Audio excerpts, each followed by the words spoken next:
It was March of 2001 when Raymond Hollister, age 68, walked into Kemper, New Holland in Webster County, Iowa, and signed the papers on a TM 140 tractor he had no business buying. He'd driven tractors for 52 years. He'd owned 9 in that time. Every one of them had been used when he got it. Every one of them had been paid for in cash or close to it. This was different. This was new. This was financed. The smell of fresh paint and hydraulic fluid filled the dealership showroom, and Raymond stood beside the machine with his hands in his pockets, not quite touching it yet, like a man who'd proposed marriage and was waiting to see if she'd say yes. The salesman, a younger man named Derek, was talking about horsepower and PTO and front-end loaders, but Raymond wasn't listening. He was thinking about his son, Michael, 26 years old, living in the basement of the farmhouse, working the ground alongside him every spring and fall. Quiet, capable, strong in the shoulders the way Raymond had been at that age. The TM140 wasn't for Raymond. It was for Michael. It was for the next 40 years. Raymond didn't tell Michael he was buying it. He wanted it to be a surprise. The farm was 480 acres, all of it owned clear since 1979. Corn and soybeans. No livestock anymore, not since Raymond's father passed in 1983. The house was a white 2-story farmhouse set back from the county road, with a machine shed, a grain bin, and a barn that hadn't held animals in 20 years. The kitchen still had the same linoleum from 1971. The tractor Raymond had been running was a 1986 New Holland 7710, reliable but tired, with 1,700 hours on it and a temperamental clutch. Raymond had always been a man who made things last. His wife Caroline used to say he could squeeze $1 until it cried. She'd passed in 1996, 5 years before the TM140. Since then, it had been Raymond and Michael, working the land the way Raymond and his own father had done. There was a rhythm to it, a rightness. Raymond believed in that rhythm the way some men believe in Scripture. Michael didn't talk much about the future. Raymond took that as a good sign. Talking was for people who didn't know what they were doing. Michael knew. He'd been raised in it. He'd driven a tractor before he could drive a car. He knew how to read the soil, how to watch the sky, how to wait. Raymond figured the silence meant agreement. The TM140 arrived in April, delivered on a flatbed trailer, bright blue and silver, gleaming in the morning light. Raymond had Michael come out to the yard. He didn't say anything, just pointed. Michael looked at the tractor. He looked at his father. He said, "Dad, what did you do?" Raymond said, "It's ours." Michael said, "We didn't need this." Raymond said, "We do now." That was the end of the conversation. Raymond thought it was nervousness. Young men got nervous around debt. It was natural. He'd been the same way once. But you didn't build a future by playing it safe forever. You took the step when the time was right. And the time was right. They used the TM140 that first season. Michael ran it more than Raymond did. He was faster, smoother with the controls. Raymond watched him from the cab of the old 7710, planting the back 80, while Michael handled the front fields with the new machine. The TM140 pulled the planter like it wasn't even there. No strain, no hesitation. Raymond felt a tightness in his chest that he told himself was pride. In June, Michael started coming home late. He didn't say where he'd been. Raymond didn't ask. A young man was allowed his privacy. But the late nights became a pattern, 3 nights a week, then 4. Raymond would be in the kitchen listening to the radio, and he'd hear Michael's truck pull in after 11.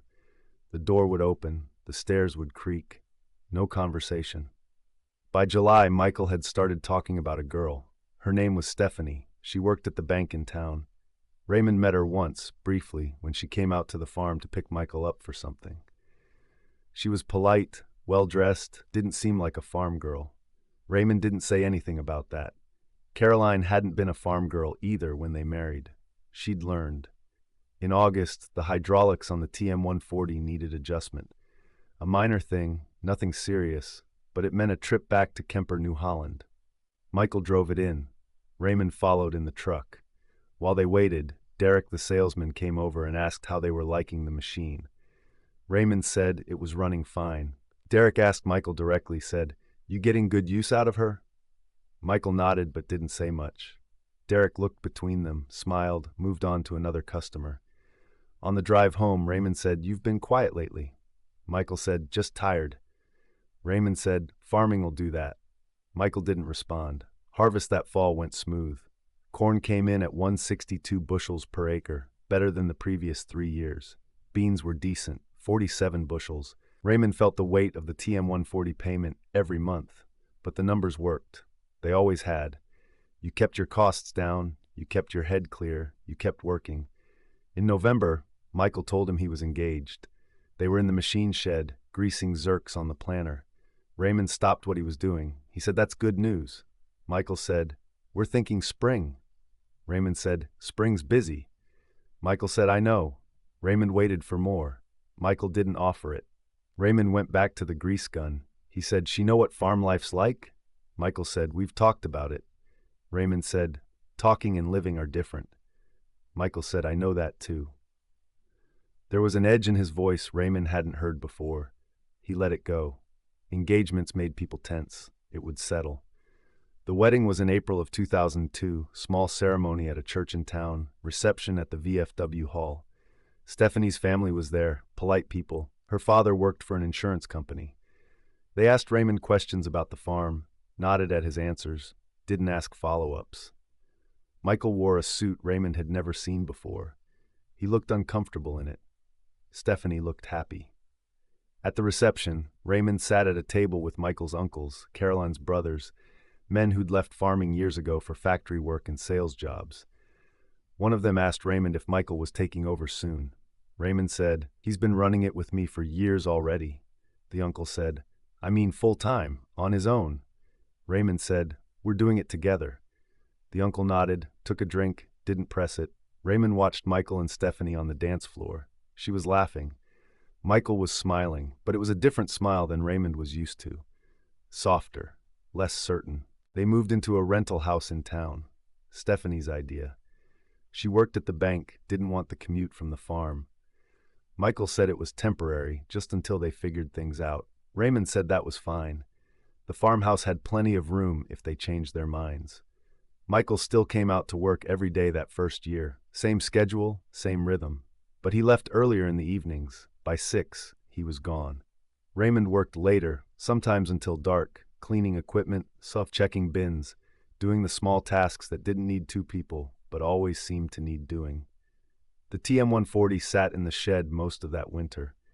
Raymond ran the 7710 for the lighter work. The payment on the TM140 was $418 a month. It would be paid off in 2008. 7 years. Raymond had a calendar in the kitchen where he marked off each payment. He didn't miss one. In the spring of 2003, Michael came out less. Not every day anymore. 3 days a week, then 2. He said he'd picked up part-time work at the co-op in town just for extra money. Raymond didn't ask why they needed extra money. He hired a neighbor's son, a high school kid named Travis, to help with field work. Travis was fine. He wasn't Michael. By 2004, Michael was coming out once a week, sometimes not at all. Raymond did the planting alone, ran the TM140 himself, felt the power of it under him, and wondered why it felt heavier than it should. The machine was perfect. The problem wasn't the machine. In June of that year, Stephanie had a baby, a girl. They named her Emma. Raymond visited them in the hospital, held his granddaughter for 11 minutes, felt the smallness of her against his chest, and thought about the farm, about the fields, about the TM140 sitting in the shed with 260 hours on it now, still practically new. Michael didn't bring Emma out to the farm much. Stephanie didn't like the dust, the noise, the uncertainty of farm schedules. Raymond understood that, or told himself he did. By 2005, Michael wasn't farming anymore. He didn't announce it. There was no conversation, no formal ending. He just stopped coming out. He was working full-time at the co-op now, assistant manager, benefits, salary, home every night by 5:30. Raymond kept farming. He hired Travis full-time after he graduated high school. Travis was good, dependable, but he wasn't family. Raymond ran the TM140 every day that year. He told himself he was breaking it in properly, getting full use out of it, justifying the payments. But some nights, sitting in the cab, looking out over 300 acres of young corn, He felt the weight of something he couldn't name. It wasn't regret exactly. It was more like miscalculation. In the fall, the 7710 threw a rod. Engine seized completely, not worth rebuilding. Raymond sold it for scrap, got $800. That left him with the TM140 and a 1978 New Holland skid steer he used around the yard. He thought about buying another used tractor as a backup, something smaller, but the numbers didn't work. The TM140 would have to be enough. It was. He farmed alone in 2006, 480 acres, corn and beans, planting, spraying, cultivating, combining, hauling. Travis helped when he could, but he'd gotten married, had his own life. Raymond paid him by the hour, didn't ask for more than the kid could give. The TM140 was flawless. It never missed, never hesitated. Every system worked exactly as designed. Raymond kept it clean, serviced it on schedule, changed filters and fluids like scripture. The cab was quiet, climate-controlled, comfortable.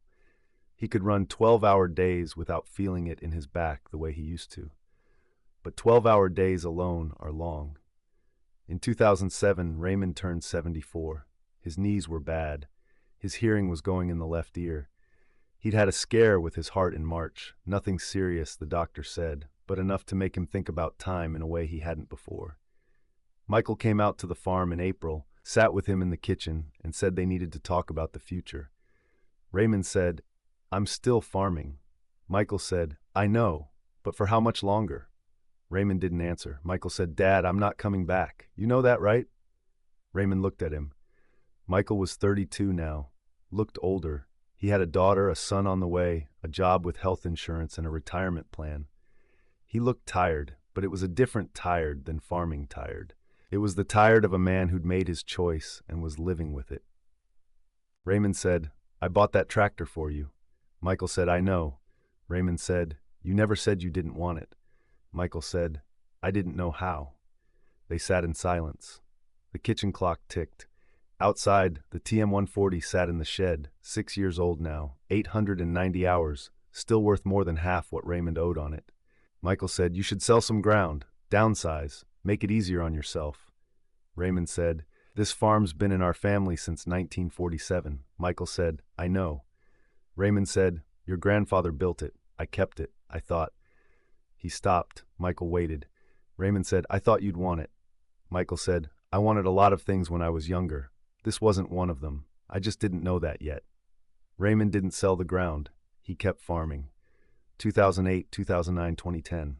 Alone, mostly. Travis helped through 2008, then moved to Des Moines for a job with John Deere. Raymond didn't replace him. He scaled back, planted fewer acres, let some fields go to CRP. The TM140 was paid off in November of 2008. Raymond marked it on the kitchen calendar with a blue pen. He thought he'd feel relief. He felt tired instead. The financial crisis hit that fall. Corn prices dropped. Credit tightened. Raymond was fine. He owned everything clear, but he watched other farms go under, watched auctions, watched families lose what they'd built. He went to one auction in the spring of 2009, watched a man his age stand in his own farmyard while strangers bid on his equipment. There was a New Holland TG Series tractor in that auction. It sold for $38,000. The farmer who'd owned it didn't watch. He stayed in the house. Raymond thought about that a lot. In 2011, Raymond had a stroke. Minor, the doctors said. He was in the hospital for 4 days. Michael came every day, sat by the bed, didn't say much. When Raymond came home, Michael said, "You can't keep doing this." Raymond said, "Doing what?" Michael said, "Farming alone. You're 78. Raymond said, "I'm fine." Michael said, "You're not." They hired a farm management company. Raymond hated it. Strangers running his ground, making decisions, sending him checks, but his body wouldn't cooperate anymore. The stroke had taken something from his right side. Nothing dramatic, just enough to make a 12-hour day impossible. The TM140 sat in the shed. The management company used their own equipment. Raymond would go out there sometimes, open the shed door, look at the tractor. He'd climb up into the cab, sit in the seat, put his hands on the wheel. The air inside smelled like vinyl and old diesel. He'd sit there for 20 minutes, sometimes longer, not starting it, not doing anything, just sitting. In 2013, Raymond moved into an assisted living facility in town. Not because he needed full-time care, but because the farmhouse was too much. Too many stairs, too many memories, too quiet. Michael helped him pack. They didn't take much. Clothes, photos, a few pieces of furniture. The rest stayed. The farm stayed in Raymond's name. The management company kept running it. The checks came every quarter. Raymond deposited them, didn't spend them, didn't need them for anything specific. They just accumulated. In 2014, Michael asked about the TM-140. They were having lunch at a diner in town. Raymond's hands shook a little when he picked up his coffee. Michael said, "That tractor's just sitting there. You should sell it." Raymond said, "It's good equipment." Michael said, "I know, but you're not using it." Raymond said, "Might need it." Michael said, "For what?" Raymond didn't answer. Michael said, "It's worth money, Dad. Good money. You could." Raymond said, "I don't need money." Michael said, "Then why keep it?" Raymond looked at him.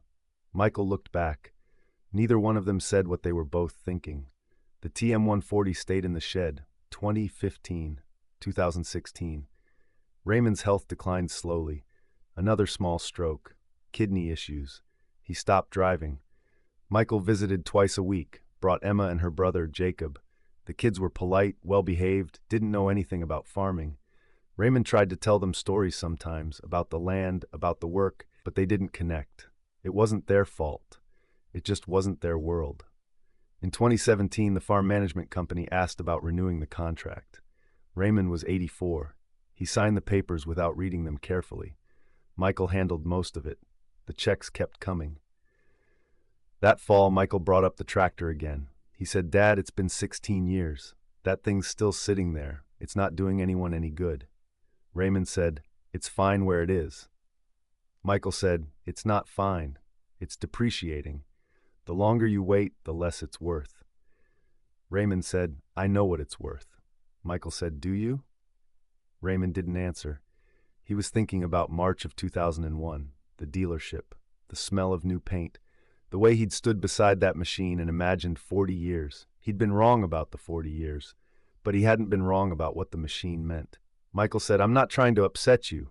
I'm trying to help." Raymond said, "I know." Michael said, "Then let me sell it. I'll handle everything. You won't have to think about it." Raymond said, "No." Michael said, "Why not?" Raymond said, "Because it's not done yet." Michael said, "What does that mean?" Raymond said, "It means what it means." In 2018, Raymond fell in his apartment, broke his hip. Surgery, rehab, slow recovery. He moved to the nursing wing of the facility. Michael cleaned out the apartment, packed everything into boxes, stored most of it. Raymond didn't ask where. The farm was still in Raymond's name, but Michael had power of attorney now. He didn't sell anything. Not the land, not the buildings, not the equipment. Raymond asked him once why not. Michael said, "Because you're not gone yet." Raymond said, "When I am, you'll sell it." Michael said, "Probably." Raymond said, "The TM-140 too." Michael said, "Yeah." Raymond said, "What do you think it's worth now?" Michael said, "I don't know, maybe 30, 35,000, depends on hours, condition." Raymond said, "It's got less than 1,000 hours on it." Michael said, "I know." Raymond said, "That's practically new." Michael said, "For a 2001, yeah." They didn't talk about it after that. Raymond died in February of 2019. Pneumonia, complications from the hip, old age. He was 86. The funeral was small. Michael, Stephanie, the kids, a few people from church, one of Caroline's brothers, the last one still living. The pastor said words about legacy and faith and the dignity of a life well lived. Michael didn't cry during the service. He cried later, in the parking lot, sitting in his truck where no one could see him. The estate sale was scheduled for May. Michael hired an auction company. They cataloged everything, the land, the house, the outbuildings, the equipment. The TM-140 was listed as Lot 47.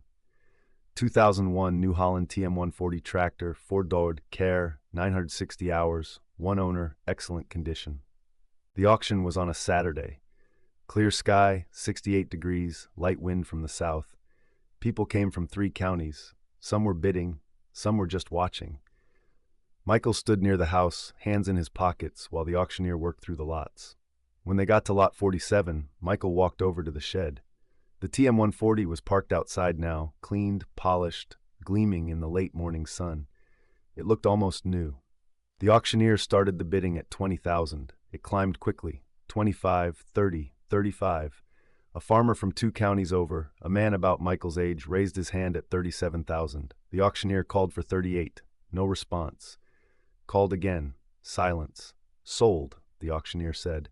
Lot 47, $37,000. The man who bought it climbed up into the cab, started the engine, let it idle for a minute. He smiled, nodded to himself, drove it up onto his trailer. Michael watched the whole thing. He thought about his father, about the day that tractor arrived in 2001, about the look on Raymond's face when he'd pointed at it and said, "It's ours." He thought about all the years it sat in that shed, waiting for a future that never came. He thought about what it must have cost his father, not in money, but in something else. Hope, maybe, or certainty. The TM-140 pulled away on the trailer, heading north on the county road, and Michael stood in the farmyard his grandfather had built, watching it disappear. The land sold that afternoon, 480 acres, one piece, to a corporate farming operation out of Omaha. They paid cash. They didn't care about the house, the buildings, the history. They cared about yield per acre and return on investment. Michael signed the papers a week later. The money went into the estate account. After taxes, fees, and debts that didn't exist, it was divided according to Raymond's will. Michael got most of it. He didn't need it. He put it in a college fund for Emma and Jacob. The house was torn down in July, the sheds too, the bins, everything. By August, the farmyard was gone. Just open ground, tilled flat, ready for planting. You couldn't tell a family had lived there for 72 years. You couldn't tell anything. Michael drove by once, after it was finished. He stopped on the road, looked at the empty field where the house had been. He tried to remember what it looked like, the white siding, the porch, the machine shed behind it. He could see it in his mind, but barely. It was fading already. He thought about the TM-140, wondered where it was now, wondered if the man who bought it was using it the way it was meant to be used, wondered if it mattered. He put the truck in gear and drove away. There's a photograph Michael kept from the estate sale. It's in a box in his basement, along with other things from the farm he couldn't throw away but didn't know what to do with. The photograph was taken in April of 2001, the day the TM-140 was delivered. Someone, Michael doesn't remember who, must have taken it. It shows Raymond standing beside the tractor, one hand resting on the front tire, looking at the camera but not quite smiling. Behind him, you can see the farmhouse, the shed, the barn. Everything's still there. Everything's still whole. Michael hasn't looked at that photograph in years, but he knows it's there. And sometimes late at night, when he can't sleep, he thinks about his father standing beside that machine, believing in a future that made sense to him, a future where the work continued, where the land stayed in the family, where the TM-140 would be passed down the way the farm itself had been passed down. Raymond had been wrong about that future, but he hadn't been wrong to believe in it. Michael understands that now. It took him years, but he understands.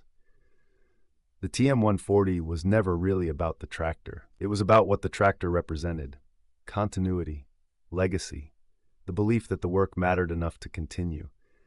Raymond had bought that machine the way other men buy wedding rings or plant trees they'll never see grow. He'd bought it as an act of faith. And faith, Michael thinks, doesn't require being right. It just requires believing. The farm is gone. The tractor is gone. His father is gone. But the belief that held them all together, the quiet, stubborn faith that what you build matters even if no one continues it, that's still there.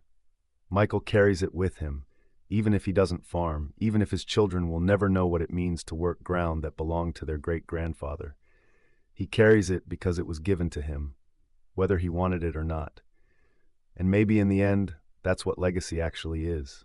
Not the land, not the equipment, not the name on a deed.